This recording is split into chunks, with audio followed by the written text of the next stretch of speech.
Turma do Propósito. E aí, meu querido irmão, espero que esteja tudo bem com você, com a sua família, que o seu dia tenha sido excelente. Se não foi, agradeça a si mesmo e conte com o Senhor nas suas dificuldades, nas suas lutas. Queria dar um recadinho para quem está chegando agora no nosso grupo, né? Você que chegou agora, o nosso propósito é ler um capítulo por dia da Bíblia. Então nós estamos no capítulo 32 de Êxodo, amanhã é o capítulo 33. Você lê um capítulo da Bíblia por dia, vai te tomar aí 3 a 5 minutos. E você acompanha todos os dias aqui a nossa explicação. Eu tenho tido o hábito também de todos os dias orar pelas pessoas que estão no grupo. Ore você também para aquilo que você acha importante, urgente, colocar diante do Senhor. E claro, faça um exame da sua vida, veja algo que você precisa mudar e tente mudar. Mudar não é fácil, é difícil, mas a gente só muda se nós tentarmos. Deus abençoe sua vida. Vamos lá para a explicação do capítulo 32, hoje dia 82 do nosso propósito. Se você achar que vale a pena, tem uma mensagem fixa aqui no nosso grupo e tem um link lá onde você pode acessar os capítulos anteriores. Como eu falei, não precisa ficar preocupado em ler agora, colocar em dia agora, vai acompanhando e à medida que a gente for caminhando, se você achar que vale a pena, você vai lá e estuda os anteriores. Então aqui o capítulo 32 é um capítulo que marca o casamento. Deus marcou o casamento com o seu povo. No último versículo do capítulo de número 31, diz que o Senhor acabou de dar as leis e entregou então as tábuas de pedra escritas pelo seu próprio dedo. O que tinha nessas tábuas? Eu acredito que eram os 10, nós chamamos de 10 mandamentos, que está lá registrado em Êxodo capítulo 20. 4 mandamentos relacionados a Deus, eu acredito que estavam numa tábua. E os outros 6 que se relacionam com o nosso próximo estavam em outra. Eu acredito que a divisão das tábuas era dessa forma, tá? E é interessante que era o dia do casamento. Moisés havia subido ao monte. Diz a Bíblia no capítulo de número 24 de Êxodo, que Moisés, ele sobe ao monte por uma segunda vez. Na primeira vez ele subiu com os líderes, Deus deu a ordem, ele voltou e falou, olha, esse Deus está querendo ser Deus de vocês. Vocês topam? Topamos. Aí Moisés voltou, o povo disse assim, Moisés, deixa Deus falar com você e você fala conosco, porque a gente ficou com medo do que viu lá. A glória de Deus é algo intenso. No capítulo 24 diz que a glória do Senhor pousou sobre o Monte Sinai, no versículo 16, né? Diz lá que cobriu por 6 dias. E no sétimo da nuvem, no sétimo dia apenas, que Deus chamou Moisés para o meio. E o aspecto da glória do Senhor era como um fogo consumidor. Parecia que estava pegando o fogo alto do Monte Sinai. E Moisés, entrando pelo meio da nuvem, subiu ao monte. E lá permaneceu 40 dias e 40 noites, sem comer, sem beber, na presença de Deus 40 dias, preparando aí a aliança desse casamento, que seriam os estatutos, o contrato de Deus para com o seu povo. Mas aí, eu queria contar uma historinha, rapidinho, vou tentar ser bem objetivo. Imagina que um rei, muito importante, talvez o político mais importante do mundo, ele tenha escolhido casar com uma pessoa que não pertence à linhagem real. Só aí já seria um escândalo, né, para muitos. Não só essa pessoa não tem linhagem real, como ela não tem família. Ela foi abandonada e esse rei se apaixonou por essa mulher e decidiu que ela seria a sua esposa, a sua noiva. E fez para ela diversas promessas que ele sempre cumpria. E apesar daquela mulher não ter linhagem real e não ter nenhuma formosura, havia muitas mulheres mais bonitas, muitas mulheres com muito mais, vamos dizer assim, pedigree, com muito mais recursos, com muito mais nome, mas o rei havia se apaixonado por aquela ali simples. E além de tudo, essa mulher tinha uma personalidade terrível, porque ela nunca estava satisfeita. Tudo que o rei fazia ainda era pouco. Todas as promessas que o rei fazia, ela não acreditava.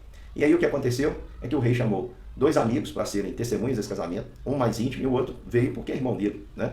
Apesar do rei gostar também do irmão, um era amigo íntimo, o melhor amigo dele. E aí, esse rei foi comprar a melhor das alianças, a mais bonita das alianças, para essa sua noiva, e ficou fora, cerca aí de 7 semanas, 8 semanas. O que acontece é que, ao voltar, o irmão desse amigo que era o seu melhor amigo, né, que também seria uma testemunha do casamento, ele acabou apresentando uma outra pessoa para essa noiva, uma pessoa muito inferior em relação ao rei. E quando o rei voltou com a aliança para fazer uma surpresa para sua noiva, ele, no dia do casamento, ele pegou no flagra o adultério. Essa história te choca? Você já imaginou você nessa situação? Você conseguiria perdoar? Pois é, exatamente isso que aconteceu. No dia do casamento de Deus com o seu povo, o povo traiu a Deus. E por que o povo traiu a Deus? A gente não sabe esperar. A gente acredita às vezes em Deus, fala que acredita em Deus, mas a gente não consegue esperar nada. A gente não consegue confiar se os nossos olhos não estiverem vendo. A gente é como Tomé, só cremos se nós vemos, se nós tocarmos. Não acreditamos em promessas. Eu quero dizer para você que sem fé é impossível você viver um relacionamento com Deus. Sem fé é impossível você agradar a Deus. Sem fé, você não vai conseguir viver bem nesse mundo de adversidade. E diz o texto que o povo, no versículo 1 do capítulo 32, que o povo cansou, porque Moisés parecia demorar. Então eles foram e fizeram pressão no irmão de Moisés, Arão, que havia ficado como líder, e disseram para ele, olha, faz para nós deuses que vão diante de nós. Eles disseram, cria para nós deuses que vão diante de nós, porque a gente não sabe o que aconteceu com este Moisés. O povo tinha visto a glória de Deus descer do monte, o monte pegar fogo. Eles tinham visto tudo, eles tinham aceitado o acordo. Eles tinham se comprometido com esse Deus em um casamento. A Bíblia diz que o povo de Deus é a noiva dele, né? A igreja é a noiva de Cristo. Esse povo aqui havia se comprometido com Deus. E Moisés foi buscar as alianças. E quando ele subiu, eles disseram para Arão, está demorando demais, faz para nós deuses. Eles arrancaram o ouro ali, os brincos da orelha, porque Arão falou, me dá aí o ouro que vocês têm. E as mulheres arrancaram os brincos. Essas joias tinham vindo do Egito como um presente de Deus, pelo trabalho forçado que eles tinham sido obrigados a fazer lá no Egito. Deus mandou que os egípcios dessem a eles a fortuna deles, o ouro, a prata. Eles pegaram aquilo que Deus deu e pediram a Arão para fazer um Deus.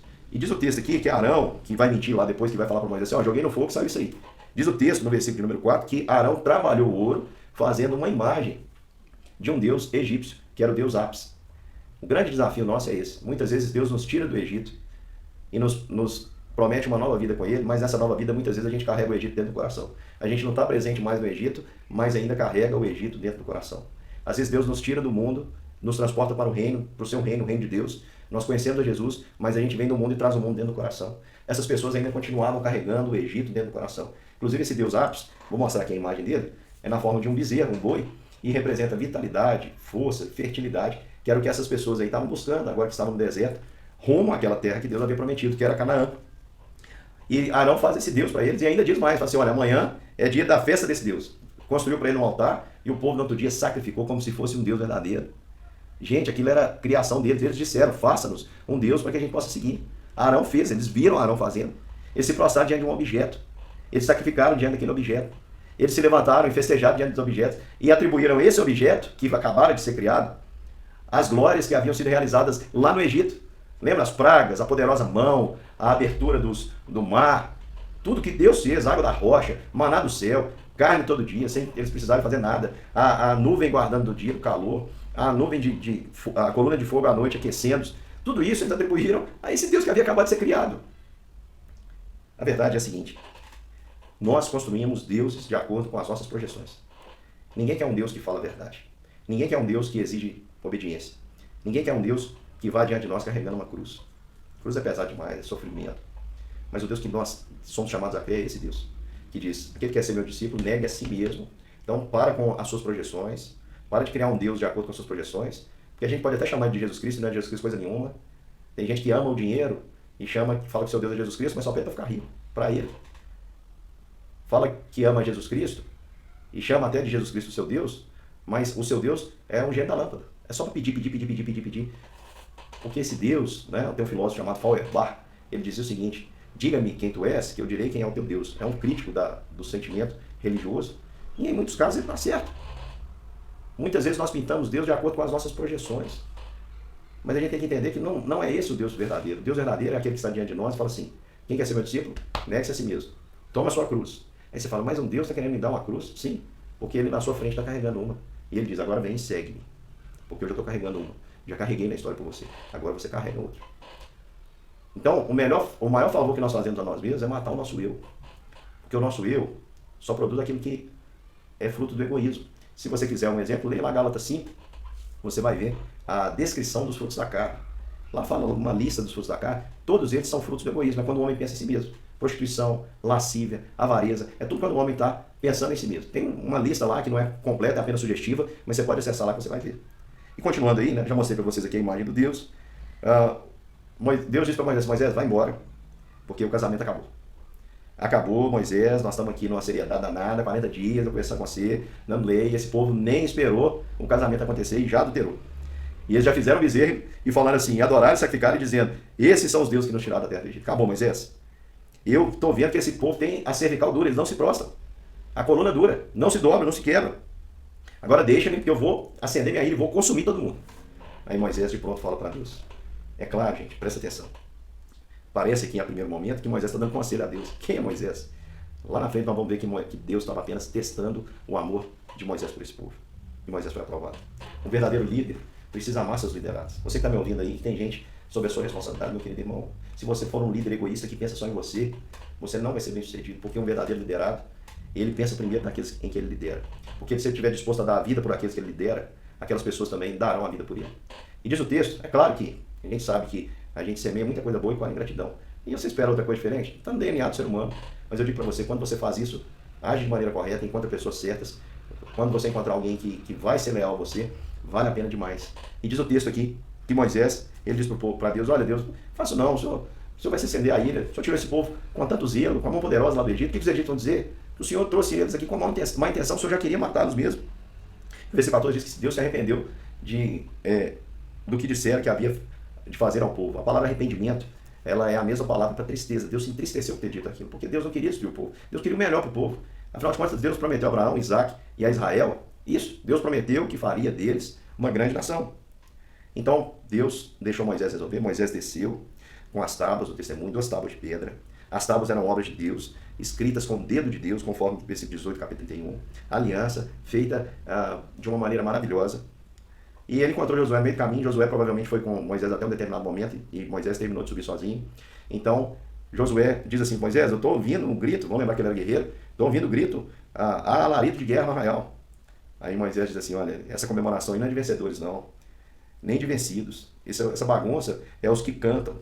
E quando Moisés chega, ele vê o bezerro, e o povo adorando o bezerro. O que Moisés faz? Quebra as tábuas. Moisés estava dizendo para eles, vocês quebraram a aliança com o noivo de vocês. Vocês são adúlteros. Vocês estão prostituindo. Vocês quebraram a aliança com Deus. E ele quebra. Aí ele fala, vocês estão adorando esse bezerro aqui? Ele queima aquele bezerro. Mas antes ele diz para Arão, fala assim, Arão, você é um líder, Arão. O que esse povo fez, Arão, para que você cometesse tamanho pecado, trouxesse para ele, sobre ele tamanho pecado aí, só um parênteses aqui. Muita gente acha que não existe pecadinho, pecadão. Existe sim. Existem pecados que têm consequências mais graves que os outros. A gente pode ver essas questões de punição. E a Bíblia fala que há pecados para a morte, blasfêmia contra o Espírito Santo é um pecado que não tem perdão. Lá na frente nós vamos explicar o que isso significa. Mas olha só, o grau de pecado da idolatria é algo extremo, algo que magoou o coração do noivo. E ele diz para Arão, e Arão mente ainda, fala, olha, você sabe que o povo é mau, o povo me impressionou. Um líder frouxo, Arão. Ao invés de ficar firme com a verdade e ferir o povo com a verdade, dizer, olha, parem de ser idólatras. O Deus de vocês está preparando a aliança para o casamento com vocês. Ele cedeu, ele preferiu agradar os homens do que agradar a Deus. Líderes assim não são bem-sucedidos. Podem até estar com as igrejas, podem até estar com uma grande multidão seguindo, mas são vazios do seu coração, porque não experimentam a glória de Deus como Moisés experimentou. Meu querido irmão, você é chamado para agradar a Deus e não agradar os homens. E aí, diz o texto que Arão falou, olha, você sabe como é pecador, eu joguei isso aí no fogo e saiu esse bezerro. Moisés então pegou o bezerro, triturou aquele bezerro, fez aquilo virar pó. Depois foi lá, lembra que nesse deserto não tinha água, só tinha água porque Moisés tocou a rocha e a água brotou da rocha. Então Moisés vai lá e pega esse bezerro que havia virado pó, mistura na água e dá para o povo beber. Porque havia um princípio lá atrás, sempre houve essa crença de que se alguém se alimenta de algo que pertence ao ser poderoso, ele vai absorver aquelas questões. É por isso que havia em algumas nações, em algumas tribos, o canibalismo. Eles devoravam o oponente achando que adquiririam as habilidades daquele oponente. Enfim, Moisés fala assim, olha, vocês vão tomar aqui, ele não é Deus, então vocês vão tornar-se poderosos com ele. E humilhou, jogou aquilo ali nas águas que o Senhor fez brotar da rocha. E eu tenho certeza que o que deu foi só dor de barriga. Preste atenção. Só que o povo, eles têm tanto desejo, tipo assim, eles encontram tanta vontade para fazer o mal, que é uma coisa impressionante. Quando Arão constituiu ali a festa, ele falou, olha, amanhã de madrugada amanhã tem festa. Diz o texto que versículo 6, no dia seguinte, madrugaram. Para fazer o mal a gente encontra a disposição. A gente madruga para pecar, mas a gente não tem coragem de fazer isso para Deus, para as coisas boas. Agora chama a gente para fazer uma coisa errada, nós estamos prontos. E tudo que o homem precisa é de um incentivo em nome de Deus para fazer uma coisa errada. O negócio tornou tão sem freio que Moisés teve que tomar uma atitude radical. Versículo 25, Moisés teve que tomar a atitude de um verdadeiro líder. Vendo Moisés que o povo estava desenfreado, pois Arão deixara solta para a vergonha no meio de seus inimigos. O povo já tinha desviado, por completo, ficado louco. Inclusive o texto nos dá a ideia até de que eles estavam vivendo um bacanal, aquela orgia mesmo, que era própria dos pagãos. E ali, Moisés ele se coloca no meio do arraial, o povo já não estava ouvindo ele, e fala assim, olha, quem é do Senhor, junte-se a mim. E a tribo de Levi se juntou a Moisés, e foi a partir daquele momento que a tribo de Levi passou a ser consagrada ao Senhor. E isso passou a ser algo aos olhos humanos hoje, contábeis, talvez a gente achasse assim, tomar prejuízo, porque ficaram sem herança na terra de Canaã. Mas não, a herança deles era o Senhor. Não existe maior privilégio do que servir o Senhor. E Moisés toma a atitude que Arão não tomou. Arão preferiu agradar do que ferir a vontade do povo. Moisés vai preferir ferir e até mesmo sacrificar alguns para poupar o povo. E diz o texto que ele diz assim para os levitas, olha, cada um pega a sua espada e mostre hoje que vocês amam a Deus. Vá e fira o seu irmão, que decidir permanecer. Passa por toda a tenda. Cada um ao seu amigo, cada um ao seu vizinho, e assim fizeram os filhos de Levi. E diz o texto, versículo 29, pois Moisés dissera, consagrai-vos hoje ao Senhor, cada um contra o seu filho, contra o seu irmão, para que ele vos conceda hoje a bênção. Deus deu para o povo a oportunidade. Falou assim, vocês vão me amar, vão amar mais a mim ou vão amar mais a vontade das outras pessoas? Então eles passaram. E aqueles que já estavam prontos para morrer pelo bezerro que fizeram, morreram. E sabe quantos morreram por causa de uma loucura? Era para todo mundo ter falado assim, na hora que Moisés quebrou a tábua e desceu, falando, gente, isso aqui é doideira, vamos voltar para o caminho certo. Sabe quantos tiveram disposição por morrer por uma mentira? Para mostrar como o coração do ser humano é corruptível e corrompido facilmente. 3.000 homens. 3.000 homens. E aí Moisés diz assim, olha, vocês pecaram gravemente contra o Senhor, mas eu vou subir lá. E assim como eu fiz lá atrás e falei para Deus, para Ele não fazer isso por vocês, com vocês, não eliminar vocês, agora eu vou lá. E tornou Moisés ao Senhor. E ele disse para o Senhor assim, Senhor, esse povo cometeu um pecado, fizeram um Deus de ouro. Criaram um ídolo. Agora, Senhor, perdoa o pecado deles. Perdoa, Senhor. Se não, me inclua dentro deles também. Risca o meu nome do livro da vida. Moisés se oferece pelo povo. Ele falou, Senhor, o Senhor salva todo mundo, o Senhor não me salva também. Deus estava aprovando Moisés, e Moisés foi aprovado. Um verdadeiro líder. Deus já amava esse povo, já sabia que ele era um povo a si mesmo. Mas Deus queria que Moisés soubesse qual era o tamanho dele, do amor dele por esse povo. E era um amor, Moisés, mesmo ainda sem conhecer, porque não havia sido revelado, conseguiu amar esse povo com o amor de Cristo. Não é à toa que o texto aí vai dizer, que Deus diz assim, no versículo 34, vai dizer que Deus enviaria agora um anjo, olha aí, anjo com a letra maiúscula, que irá diante de ti. Porém, vai vir um tempo, Moisés, em que eu vingarei neles o seu pecado.